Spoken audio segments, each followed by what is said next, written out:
भारतीय इतिहास इतना समृद्ध है कि यहाँ पर हर एक राज्य की एक अलग ही कहानी है और हर एक शासक की एक अलग गाथा।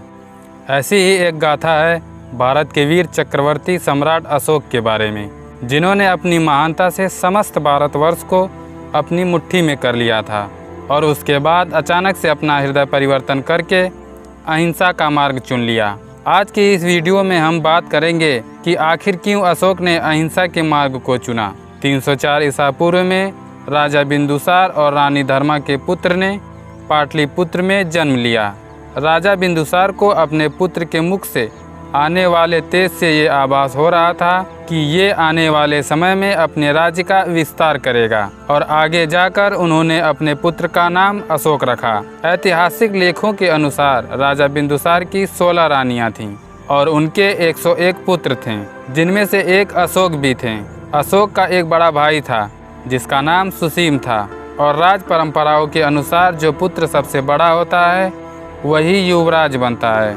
इसी वजह से तक्षशिला का शासन सुसीम को दिया गया, लेकिन सुसीम के अकुशल होने के कारण राज्य में विद्रोह पनप उठा। ऐसे में राज्य दरबार के अलावा हर किसी को पता था कि इस विद्रोह को अशोक के अलावा कोई नहीं रोक पाएगा। ऐसे में उस विद्रोह को शांत कराने के लिए अशोक को ही भेजा गया और अशोक ने उस विद्रोह को बड़ी ही आसानी से समाप्त कर दिया, जिससे अशोक की प्रसिद्धि और भी बढ़ गई। लेकिन इस प्रसिद्धि से उसके बड़े भाई सुसीम को डर सताने लगा कि कहीं अशोक की प्रसिद्धि पूरे राज्य में न फैल जाए और उसकी राजगद्दी खतरे में न पड़ जाए।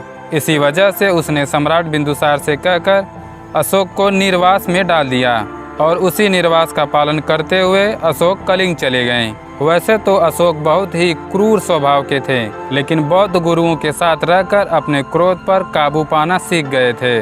सुसीम के जुल्मों से तंग आकर प्रजा बार बार अशोक को उकसाया करती थी और जब वे शांति के साथ अपना जीवन बिता रहे थे तभी उन्हें ये जानकारी मिली कि उनके सौतेले भाइयों ने उनकी मां की हत्या कर दी है। इस बात को सुनकर अशोक आग बबूला हो गए। क्रोध से भरे अशोक ने अपने 99 भाइयों की हत्या कर दी और 270 ईसा पूर्व में राजगद्दी पर बैठे।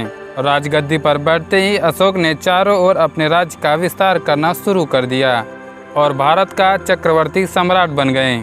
लेकिन कुशल एवं योग्य प्रशासन के बावजूद एक ऐसा राज्य था जो एक कलंक की तरह लग रहा था और वो दाग था कलिंग। कलिंग इकलौता ऐसा राज्य था जिसको कभी भी कोई भी मौर्य वंश का व्यक्ति नहीं जीत पाया था और इसी वजह से अपने राजवंश पर लगे कलंक को हमेशा हमेशा के लिए मिटाने के उद्देश्य से अशोक अपनी जिंदगी का सबसे विध्वंसक युद्ध लड़ने के लिए निकल पड़े।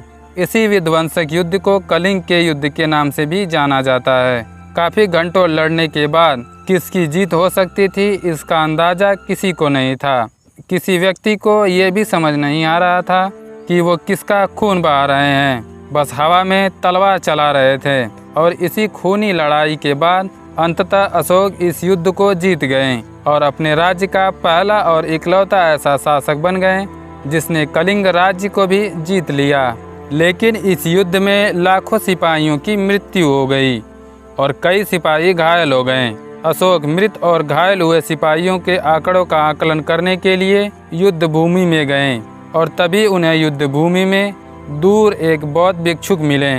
वो बस सामान्य भाव लिए एक भिक्षुक की तरह अशोक की तरफ देखे जा रहे थे। जैसे ही अशोक उस भिक्षुक के पास आए वैसे ही उस भिक्षुक ने सम्राट अशोक की प्रशंसा करनी शुरू कर दी। उस भिक्षुक ने कहा, आप तो इतने बड़े सम्राट हैं, आप तो इतने बड़े सम्राट हैं कि आपने इतने बड़े राज्यों का सर झुका दिया। अगर आप इतने ही महान हैं तो क्या आप इस अबोध और निर्दोष बालक में जान डाल सकते हैं? और ये बात कहते ही उसने एक मृत बालक को अशोक के सामने रख दिया और बोला कि इसमें इस बालक की क्या गलती थी कि ये भी इस युद्ध के हत्थे चढ़ गया। और अशोक सोचने लगे कि वो इस भिक्षुक को क्या जवाब दें और उसी समय अशोक की आंखों से आंसू टपक पड़े और उसी क्षण अशोक का हृदय परिवर्तित हो गया। जो अशोक क्रोध के आवेश में आकर राजगद्दी की ओर आए थे, उस क्रूर राज्य शासक को अशोक ने एक बार फिर से अलविदा कह दिया और एक बार फिर से उन्होंने शांति के मार्ग को अपनाने का निर्णय लिया और युद्ध क्रियाओं को सदा के लिए बंद कर देने की प्रतिज्ञा ली